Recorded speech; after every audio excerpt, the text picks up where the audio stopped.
What's going on, y'all? It's Presto checking in. Project Purpose, TRCEP program. Billy, Project Purpose, TRCEP, Anacostia. Aisha Keith, Project Purpose, clinical social worker. Yes, indeed. It's good to have you, Aisha. I'm with Billy almost every day, so we got you in here today to highlight you and some of the work you're doing. Here on behalf of the TRCEP program, right here live from Anacostia. We right at the intersection of Murray and Bury Ave, formerly Good Hope Road, and MLK, you know. So part of this podcast is really to just talk about some of the great things that are happening with the TRCEP program. We appreciate the work you've been doing. And I gotta say this is a question. I don't know if y'all heard this before, but like the question be like, what is TRCEP? What does it stand for, right? Like it's not really new. We've been doing TRCEP for about 4 years, but I want to let the people know the TRCEP is TRCEP. It stands for Trauma Response and Community Engagement Program. So there's a trauma response element and there's a community engagement element. Good way to remember it is the logo that you see on the screen. It's got a tree. That's tree. And the CEP, I don't know how you're going to remember that, but we out here. We out here promoting it either way. And one of the things, even though the logo is simple and it's cool, and I think it represents what the program is the roots on the tree. You know, however you want to break down what those roots mean, I look at it as like the things that's going on below the surface. You know, and that's what I feel like TRCEP addresses, like what's going on below the surface. Or it could also mean the interconnections that are made through this program and programs like it, like the connections that are made. We're going to talk about all of that. I just wanted to put that out there. This is TRCEP, and we are Project Purpose. Shout out to Kevin, Father Factor, Crystal, DM3, who are also out here in the community on TRCEP as well. So let's get started. We got us a real clinical person on the staff now, licensed therapist. We appreciate you. How's your experience been working with us so far? Like, what are some things you look forward to seeing and some things you've seen since we began? It's been wonderful. I was really impressed by the program. You guys tend to do what you say you're going to do, which is a beautiful thing, especially in the community that I've been working in forever. Most of my experience has been in Southeast, and when you gave me the opportunity to do the grief and trauma group with the ladies, it was something I was really excited about. Initially, I was like, I don't know how they're going to receive me, you know, and all of that, but it's been a wonderful experience, and I've watched the women grow and develop into supports for one another. Some of them exercise together now, call each other, lift each other up. I've watched the women move into higher education, different jobs, start businesses, and really use some of the skills and tools that I've introduced in the group. And they've actually filled me up as well, just hearing them and watching them be so resilient. It's wonderful. My only hope is that it'll continue to grow and more people will engage, and that it leads to them possibly furthering their trauma recovery with individual and group therapy moving forward. So it's been a wonderful experience for me, actually. That's what's up. Yeah, I like how you mentioned how like they're like working out together. It's like what I was talking about with the roots of the tree, like how it extends. You know, when me and Billy designed our work plans for TRCEP, because you know we actually created the program in ourselves and got it approved from the city. So we had the idea that when we can't be there 24/7. I'm gonna sit and tell you we're gonna be there 24/7 because it's not realistic, right? Mm-hmm. But what is realistic is creating an environment where people can connect and then have their own social support circles outside of when we do the events and when we do the weekly groups and our weekly outings and things like that. That way, if she's having a bad day or he's having a bad day, they can call this person, they can work out together, and now the program's still working, you know, even with us not necessarily being there every second of the day. It's healthy to create those networks. So I'm glad that you're seeing that from your perspective. That's what's up. Okay, so the question I have for you is, you know, the work that you're in doing therapy, what are some of one of the biggest misconceptions of therapy in our community?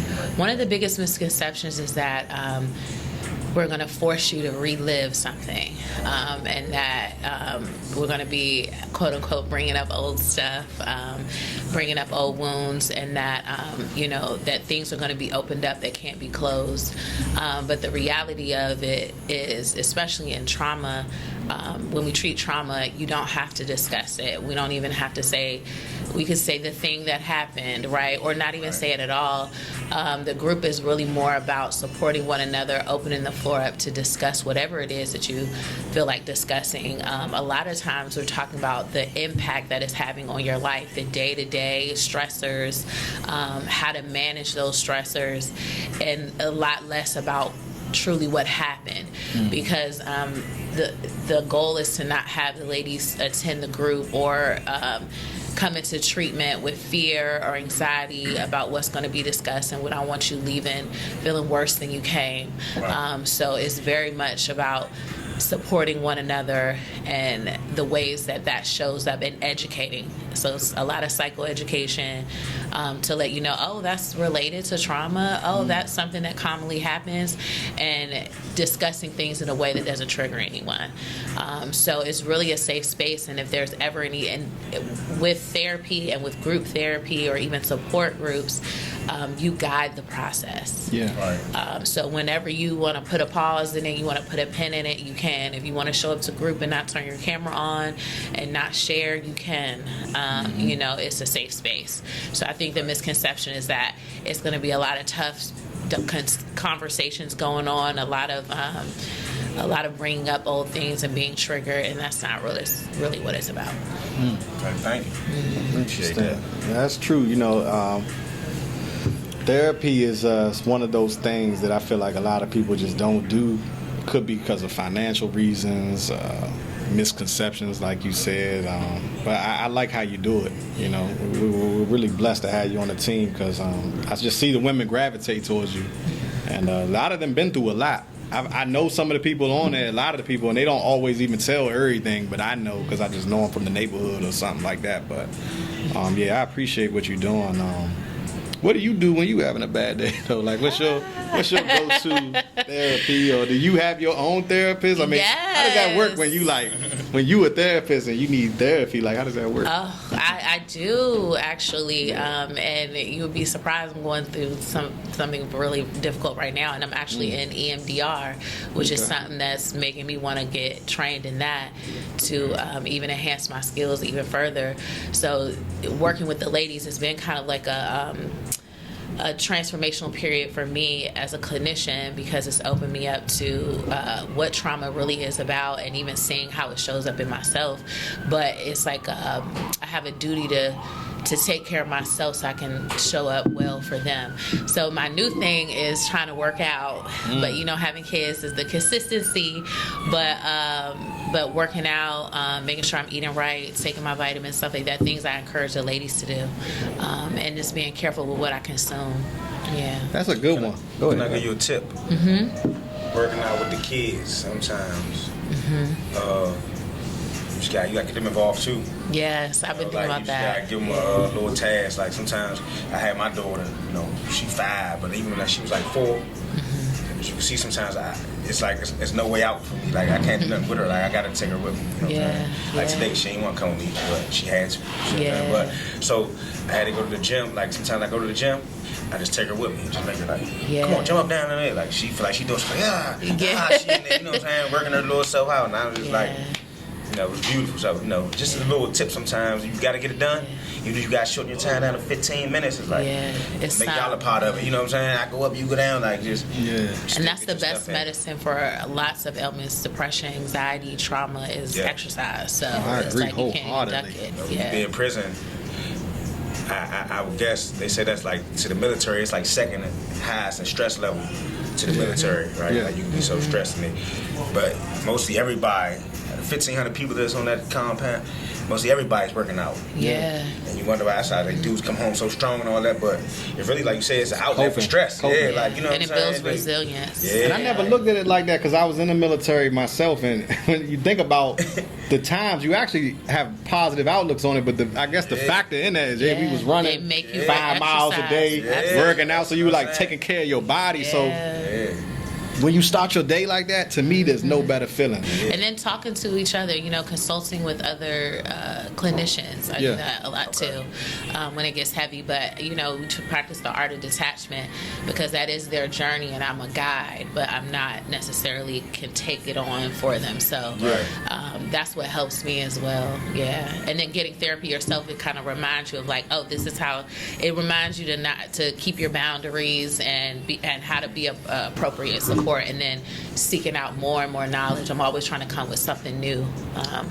to share with the ladies. I would love to be a fly on the wall in a conversation between the therapist and the therapist. Therapist getting the therapist. That's why I asked that. I wanted to know what that was like. It's like a kung fu match. They're trying to, you want to hit that on me? I know that. It's true.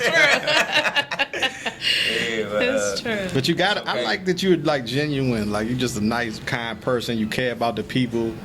They probably might not even know that you are like a licensed therapist. The way you come off to them, like you come with that advice and that knowledge. But just the way you do it, I commend you for that. I appreciate it. It's been a blessing. It's great to have you on the team. I didn't know how it would be received, but I'm happy that I was. If they keep getting on there and they keep growing, we good. And then y'all got a group chat. Y'all talking there. It's just a great overall thing that we got. As time go past, we trying to grow it and funnel people in and out, and just just more people. Getting what we as a team will be giving them. You know what I'm saying? And what we feel like is needed in the community. But I got another question for you. What made you want to be a therapist? Oh, so what made me want to be a therapist, which I think a lot of people have this experience, is like just childhood experiences and having a parent who battled with addiction. Is kind of like a fascinating thing to a degree. Not fascinating, but like you wanna save them, you wanna fix it, you wanna know why and all of that. And so in college, when I took Psychology 101, it was just that I was obsessed. Like it was just like all the other classes was like okay, but that one right there was like okay, this is it. And I just moved forward. It kind of like it was a call-in to a degree. Even as a little girl, let's say I go to the doctor with my mom, and she would come out, and a grown-up would just be like talking to me and like telling me all their stuff. So I think it is something natural, and it's like it's a calling. But then now I have like skills and stuff to go along with it.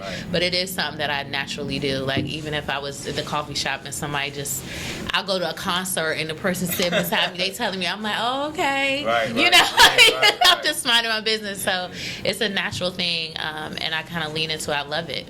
Yeah, awesome. It does something for me. So yeah, I understand that. I felt the same way when I was in prison.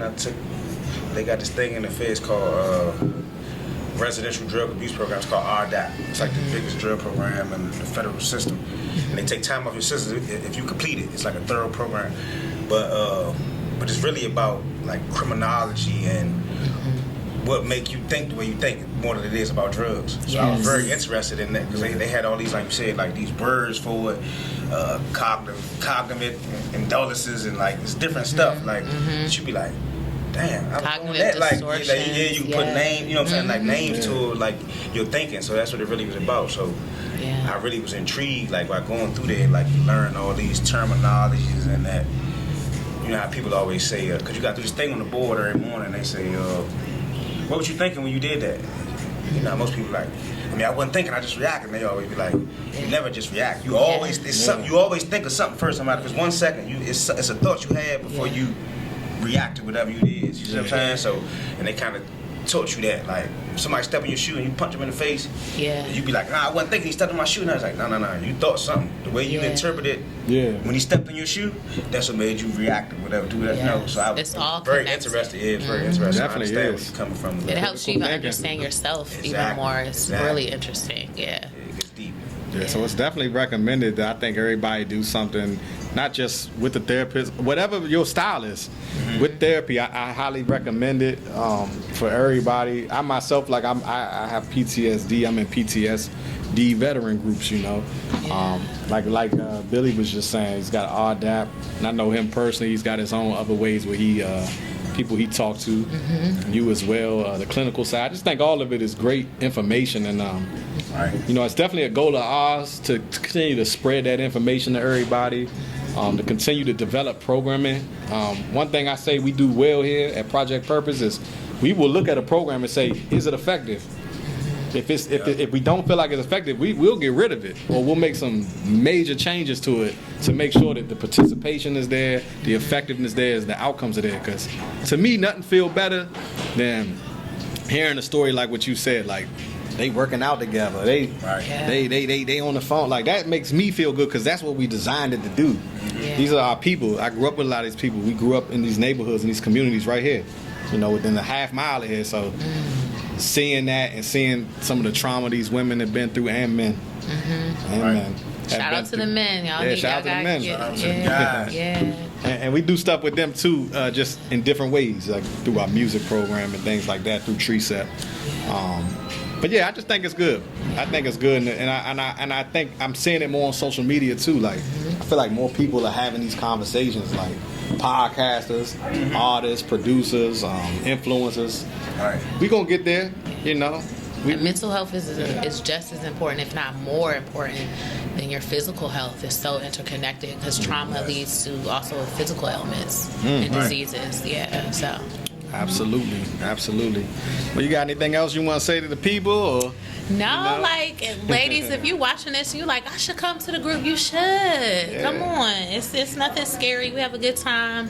And it's something for you showing up for yourself. Even if the kids are there. I've had ladies on while, you know, they got the earbud in and they're giving their baby a bath and they got the camera off. Like, it's flexible. I'm a mom of 3. I'm open to it. Like, I just want to be able to be a support. I'm going to be there, you know, for you. So just show up. Just log in. See if you might pick up something, not just from me, but maybe from testimonies and stories from the other ladies. It definitely is a support. It's not just about me, but I do step in and share, you know, my little my little jewels. But for the most part, it's the ladies like really taking the lead. So yeah, and don't be scared. And we got the in-person stuff too. Like this week we got a walk tomorrow. Then we got bowling on Monday.